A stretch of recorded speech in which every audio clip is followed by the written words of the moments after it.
Hello, dear friends. Have you ever heard a story that just stops you in your tracks and makes you think? I recently came across one about a grandmother, over 70 years old, from a place called Hezi in Shandong. This dear lady ended up with her eyesight deteriorating so badly she was diagnosed with myopia of 2300 degrees, and a significant reason for this: using her smartphone extensively, often late into the night. This isn't just a one-off story. It's a gentle alarm bell, especially for us as we grow older. It makes us wonder, doesn't it, about how we use these little devices that have become such a big part of our lives. Specifically, it brings up the question, are we sometimes using our phones while doing other everyday things without realizing the potential risks? Today, I want to talk with you, heart to heart, about this very common habit. The habit of dividing our attention, of doing our daily routines while also being glued to our phone screens. Let's explore why this might not be the best idea for our health and well-being. Before we begin, I would appreciate it if you like this video. You can help me continue to spread the old age lesson. If you haven't subscribed yet, I recommend you subscribe and turn on the bell so you don't miss any videos. If you like this video, please comment number 10. If you don't like it, comment number 0 to let me know so I can make a better video for you. Now let's get started. Think about those common moments in your day. Perhaps you're sitting down for a meal. Do you find yourself scrolling through news or watching videos while you eat? Or what about right before you go to sleep? Is the phone the last thing you see, its bright light shining in the dimly lit room? And then there's walking. It might seem harmless to glance at your phone while strolling, but is it really? These are just a few examples of everyday activities where our phones often become our companions. But when we do these things while simultaneously focusing on a screen, we're not fully present. More than that, we might be unknowingly opening the door to several health concerns. I remember hearing about someone who was so engrossed in their phone while eating, they barely tasted their food and ended up with indigestion. Another person tripped while walking and looking at their phone, thankfully only getting a scare. But it could have been much worse. These aren't meant to frighten, but to gently illustrate why this divided attention can be problematic. Let's delve a little deeper into the specific health hazards so we can understand them better. First, let's talk about our precious eyesight. Our eyes are not designed to stare at a small, bright screen for extended periods, especially as we age. When you're looking at your phone, particularly in low light, like in bed at night or in a dimly lit room, your pupils dilate to let in more light. This, combined with the bright screen, can strain your eyes immensely. Doctors often warn that this prolonged strain can lead to a rapid decline in vision.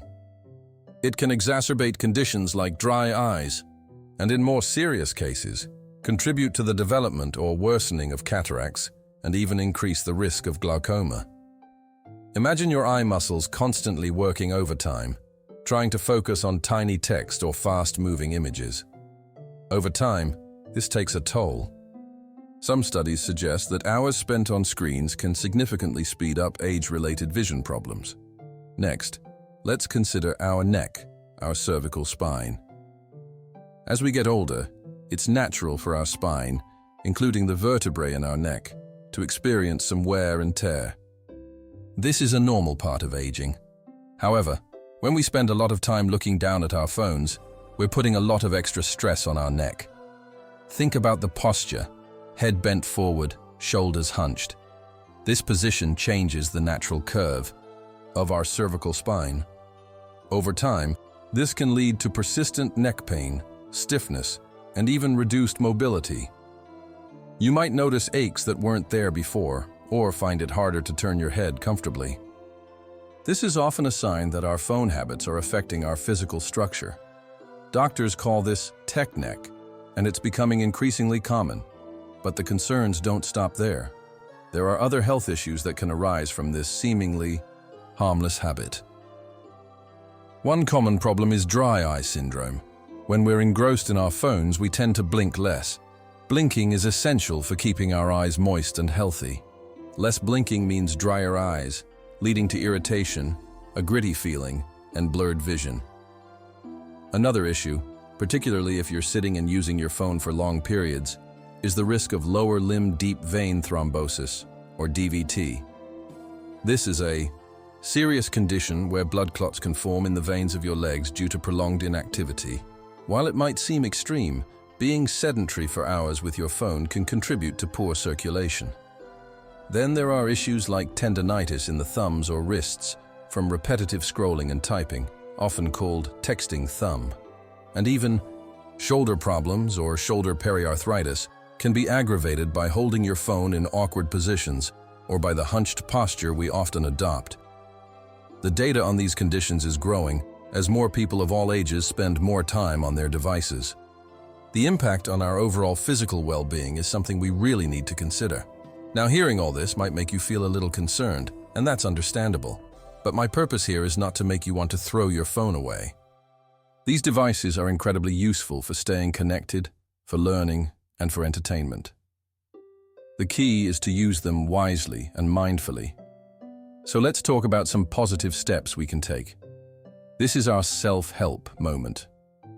First, for ourselves, as users of these phones, try to be conscious of how long you're using your phone, especially when you're also doing something else. Maybe set a gentle timer. When you are using your phone, try to hold it at a comfortable distance, ideally at eye level if possible, to reduce neck strain. Make it a point to take regular breaks. Every 20-30 minutes, look away from the screen. Perhaps gaze out of a window and give your eyes a rest. Remember to blink. It sounds simple, but consciously blinking more often can really help with dry eyes.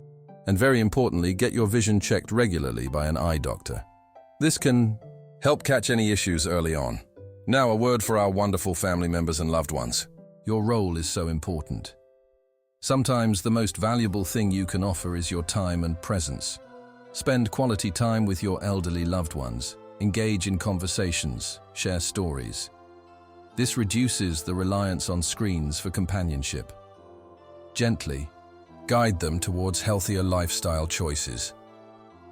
Perhaps suggest a walk together or a hobby that doesn't involve a screen.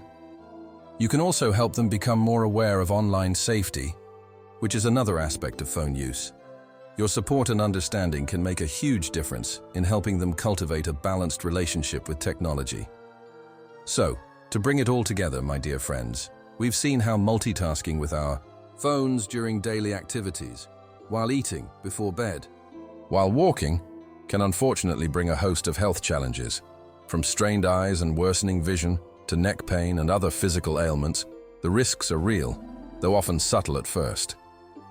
But the message today is one of empowerment and hope. It's about recognizing these potential pitfalls and making conscious choices to protect our health. Let's aim to use our phones in a way that adds to our lives, rather than detracts from our well-being. It's about finding that balance, and for families, it's about offering that gentle support, care, and companionship that is so invaluable. Let's work together to safeguard the health of our seniors, ensuring they can enjoy their golden years with vitality and clarity. Think about one small change you can make starting today. Perhaps it's putting the phone away during meals or taking a short walk without it. Every little step counts towards a healthier, happier you. Thank you for listening. Please take good care of yourselves.